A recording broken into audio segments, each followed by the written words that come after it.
Ngayon po may natira sa inyo. Tapos ito, pagsasamahin ko, ito po ang general. Sa general po ito ha.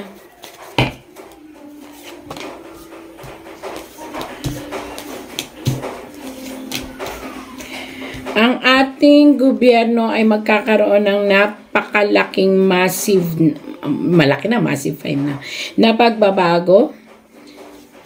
Mahahati po ang ating mga opinion pero magkakaroon tayo ng isang pagkakaisa.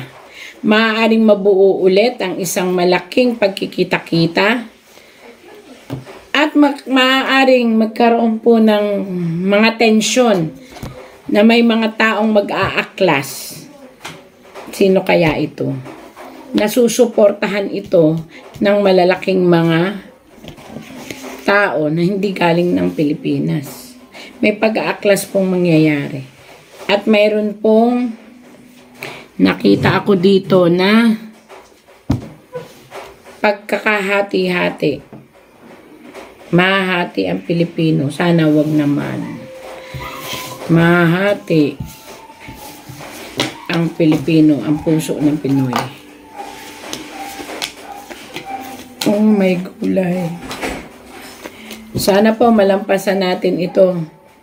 Mayroon pong kalamidad na parating sa Pilipinas.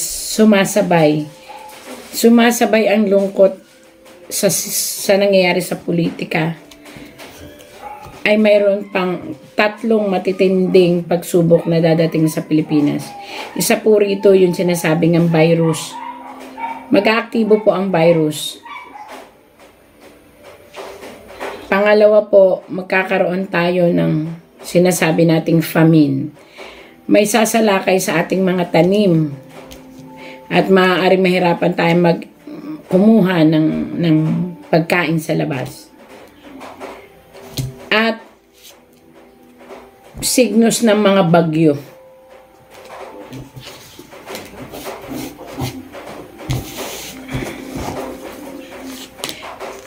Pangkalahatan na po ito ha. Ang malalamig na lugar ay mag-iinit at uulanin ng mga apoy. Ang maiinit na lugar pati na ang disyerto ay uulanin ng tubig, babahain at magyeyelo. Magbabago po ang ating temperatura. Pilipinas. May gulay. Magkakaroon ang Pilipinas ng sobrang gulo. Ngayon po may natira sa inyo. Tapos ito, pagsasamahin ko, ito po ang general. Sa general po ito ha, na maaaring mag-lead sa pagkapilay ng mga tao. Ibig sabihin pagkapilay ng mga tao, hindi yung pilay, kundi yung pagkakaroon ng iba-ibang buhay na maglilid sa kanila para magnakaw, para magpumatay, para gumawa ng all means para lang mabuhay. Sana naman huwag mangyari yun. Pero yun po ang lumabas. So, kinakailangan nating ipagdasal ito. Ekonomiya po ito ng Pilipinas. Kasi po magkakaroon po ng shortage sa food. At darating pa ang napakaraming gulo, awayan, na mag-o-offer ng pera. Iba-ibang kaisipan na dapat ay may bagong pag-asa.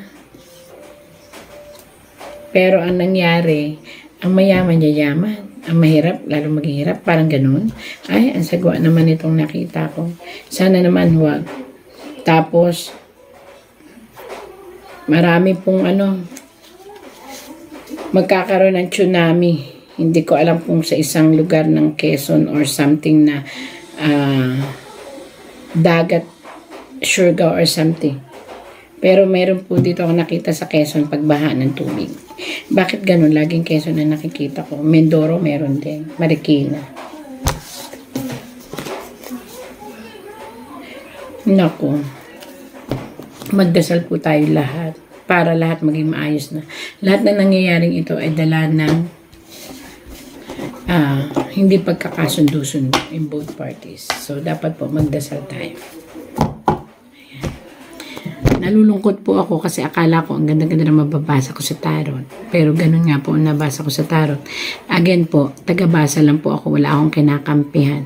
Sana po, ang panawagan ko sa mga nakaupo, pag-aralang mabuti ang lahat ng kanilang decision making, ang ginagawa nila para hindi naman ang bansang Pilipinas at kami, mga tao,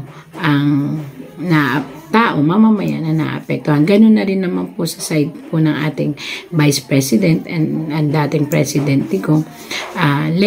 Give it all to God and to Allah or to our believing God. At hayaan na natin pong dumating ang talagang nabasa ko doon na universe will give way para ilabas ang lahat. Salamat po.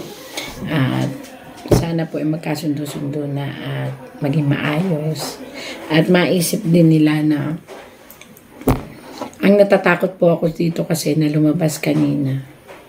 Magkakaroon ng isang matinding pag-uusap ang malalaking bansa. At ang mga Pilipino ay tutulungan nila in a form of siguro makabangon, pero ibang pagbangon kasi nakita ko dito. Kasi ang mga Pilipino magsasama-sama.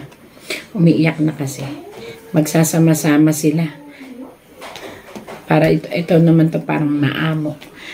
Yan magsasama-sama sila at baka gumawa sila ng isang malaking grupo na magpapahiwatig ng kanilang damdamin para makarating dun sa mga bansa na gusto nilang tumulong. Hingaan ng tulong. Salamat po. Magulo man po ang tarot ko ngayon, pero ito po ay totoong galing sa puso. Salamat po.